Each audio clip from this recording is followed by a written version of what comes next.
حضور صلی اللہ علیہ وسلم کی حدیث ہے کہ الا ان مثل اہل بیتی، کہ میرے اہل بیت کی مثال کسفینۃ نوح، نوح علیہ السلام کی کشتی جیسے ہے۔ نوح علیہ السلام نے 950 سال دعوت دی، اللہ تعالیٰ کا اعلان کیا کہ اللہ تعالیٰ کو ایک مانو۔ اس کے بعد جب قوم نے نہ مانا تو اللہ تعالیٰ نے سیلاب بھیج دیا۔ وہ 6 ماہ تک وہ کشتی اوپر چلتی رہی، صرف کشتی والے ہی بچے، دوسرے سارے غرق ہو گئے۔ فرمایا میرے اہل بیت کی مثال کسفینۃ نوح، نوح علیہ السلام کی کشتی جیسے ہیں۔ من رکبہا نجا، جو اس میں سوار ہوا اس نے نجات پالی، ومن تخلف عنہا ہلک، جو پیچھے رہ گیا وہ ہلاک ہوا۔ اب اس حدیث پہ حضور صلی اللہ علیہ وسلم ارشاد فرما رہے ہیں کہ نوح علیہ السلام کی کشتی جیسے میرے اہل بیت کی مثال ہے۔ ان کے ساتھ تعلق جوڑو تاکہ تمہاری ایمان کی حفاظت ہو، ان کے ساتھ اپنی محبت قائم رکھو تاکہ اللہ تعالیٰ کے ہاں تمہارے یہ اعمال بھی قبول ہوں۔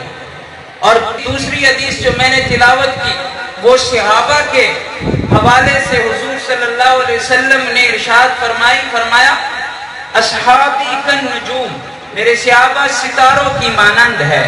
اب کیا مطلب؟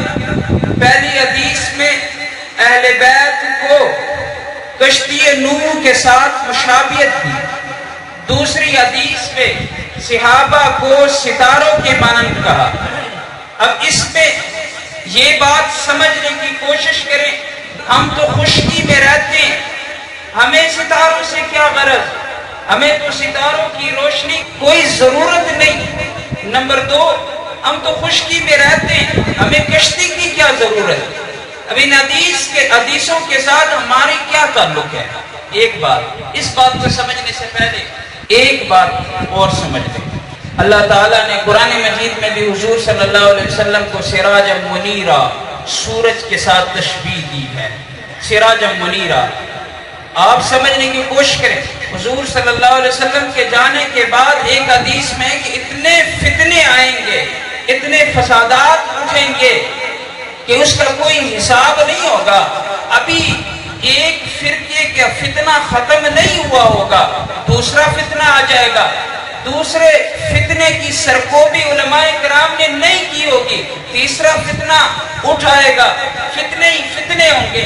حالانکہ ایک حدیث اور حدیث ہے، اس میں یہ الفاظ ملتے ہیں کہ جس طرح تسبیح کا دھاگا ٹوٹ جاتا ہے تو تسبیح یکے بادی کرے گرتے ہیں، ایسے فتنے برپا ہوں گے، آئیں گے۔ اب میں اپنی حدیثوں کی جانب آتا ہوں۔ حضور صلی اللہ علیہ وسلم نے فرمایا میری مثال سورج جیسی ہے۔ جب سورج موجود ہو تو ستاروں کی روشنیوں کی ضرورت نہیں پڑتی، لیکن جب سورج غروب ہو جائے، اندھیری رات ہو جائے تو تب ستاروں کی روشنی کی ضرورت پڑتی۔ کیا مطلب؟ حضور نے فرمایا جب میں موجود تو میری ہوتے ہوئے صحابہ اکرام سے روشنی لینے کی ضرورت نہیں، لیکن یاد رکھنا اصحابی کالنجوم فبأیہم اقتدیتم اہتدیتم، صحابہ ستاروں کی مانند ہے۔ میرے جانے کے بعد تمہیں پتہ چلے گا جب فتنوں کا سیلاب آئے گا، اندھیری رات ہوگی، اس وقت میرے ستاروں کو دیکھنا، میرے صحابہ کو دیکھنا۔ میرے صحابہ میں سے جس کو حضرت ابوبکر صدیق کا کوئی قصہ معلوم ہو اس قصے پر عمل کر لے، وہ اس کے لیے رائے نجات ہے۔ جس کو حضرت عمر فاروق رضی اللہ تعالی عنہ کا قصہ معلوم ہو وہ اس کے نقشے قدم پہ چلے، تب بھی اس کے لیے رائے نجات۔ جس کو حضرت عثمان ذی النورین کا کوئی واقعہ معلوم ہو وہ اس پر عمل کرے، وہ رائے نجات پر ہوگا۔ جس کو علی کا کوئی قصہ معلوم ہو تو علی المرتضیٰ کے واقعے پر عمل کرے تو وہ بھی رائے نجات پر ہے۔ الغرض 1,24,000 کم و بیش انبیاء تشریف لائے، اتنی ہی تعداد میں حضور صلی اللہ علیہ وسلم وسلم کے صحابہ اکرام تشریف لائے، فرمایا ان میں سے کسی ایک صحابی کی اقتدا کرو، راہ ہدایت پالو گے، روشنی پالو گے، راہ نجات تمہارے لیے ہوگی اور منزل تک پہنچ جاؤ۔ اور دوسری حدیث فرمایا کسفینۃ نوح، میری اہل بیت نوح علیہ السلام کی کشتی جیسے ہے۔ کشتی کا کیا معنی؟ کشتی تو پانی میں چلتی، ہم خشکی پر رہتے ہیں، ہمارا کشتی کے ساتھ کیا تعلق ہے؟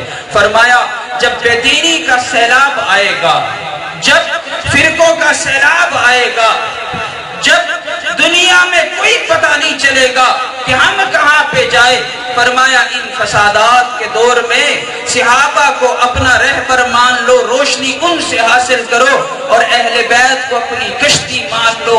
جب بے دینی کا سیلاب آ جائے گا تو سیلاب کے ہوتے ہوئے کشتی کی ضرورت پڑتی ہے، لہذا تم اپنے میرے اہل بیت کی جانب دیکھنا اور ان کی اقتدا کرنا، ان سے تعلق بنانا، تب تمہیں نجات مل جائے گی، جس طرح حضرت نوح علیہ السلام کی کشتی کو نجات ملی۔